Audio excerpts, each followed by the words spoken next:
Pagula's not alone. CBC has spoken to 3 other businesses, including a restaurant and massage clinic, who say they also struggle to get money from Team Buy. They say it took months for them to get paid. The organization says its volunteer lawyers are eager to return to help, but without new funding, it's unlikely the service will ever be renewed. The LED rollout is the first of many pilot projects with a focus on energy efficiency. NB Power is currently working with municipalities, including Fredericton and Moncton, to replace fleet cars with electric vehicles. Christine Pagulayan, CBC News, Moncton. It's the start of a new year on campus at St. Mary's University. Frosh Week is just days away, with many hoping this September will be very different than last. Last year, this controversial chant about underaged, non-consensual sex provoked a nationwide debate. The incident was widely condemned, and the university vowed to make changes. I'm Christine Pagulayan. After 20 years of dealing magic and witchcraft to Haligonians, Little Mysteries is closing its doors. We'll take you on a tour inside, coming up on CBC News. The pair will perform tonight at 8 p.m. here at the Music Room. Tickets are still available at the door. Ahmed and Allison's last performance will be this Sunday before they head back to Havana. The shop is open to everyone, but they're encouraging people to join. Members can enjoy weekly sales and discounts on workshops. The Carrot is almost halfway to its opening day target of 350 memberships.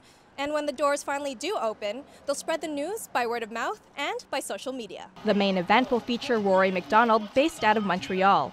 The 25-year-old is already a veteran with 20 fights.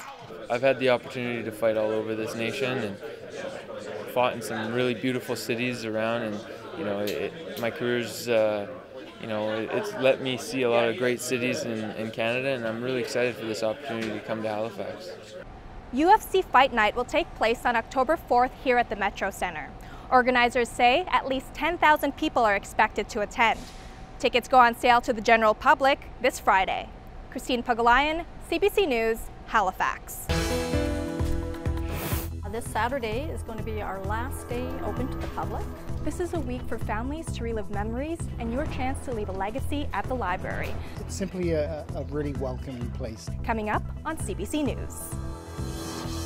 The Spring Garden Memorial Library will close its doors for good this Saturday. The new Halifax Central Library will open across the street this fall. And if you're wondering, any books taken out here are due at the new location this December. And if you're wondering, the face of the building won't be nameless for long. The new Scotiabank Centre sign will be going up in mid-September. Back to you, Elizabeth.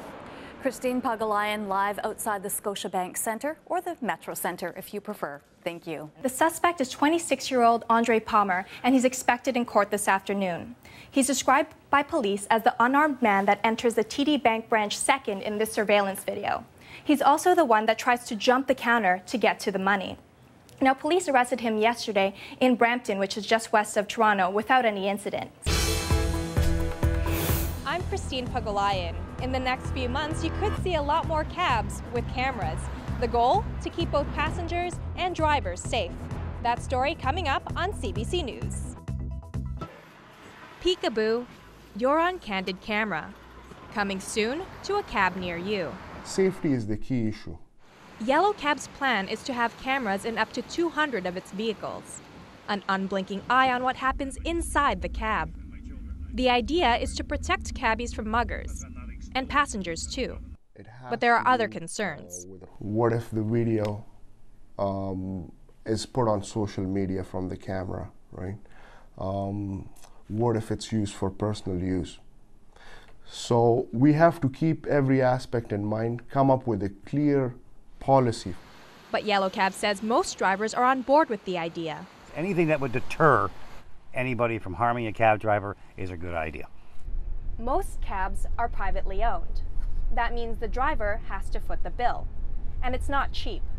A high-end camera can cost up to $5,000. One of the things I would be concerned about, and many of the other drivers are concerned about that I've spoken with about this topic, is the cost. And cost isn't the only thing drivers worry about. I don't want to be monitored 7/24 with a camera stuck at me. So we would have to look at that too. So those are avenues we have to explore. Some customers think it's a great idea and aren't too worried about privacy. A lot of people try to scam them, try to get a free ride, and maybe any abuse that happens, people can see what happens inside a taxi cab. There's always security. I mean, you don't know the cab driver, and the cab driver doesn't know you, and there's always an opportunity for danger, so I don't see why not. Yellow Cab hopes to install surveillance cameras in some of their cabs by Christmas.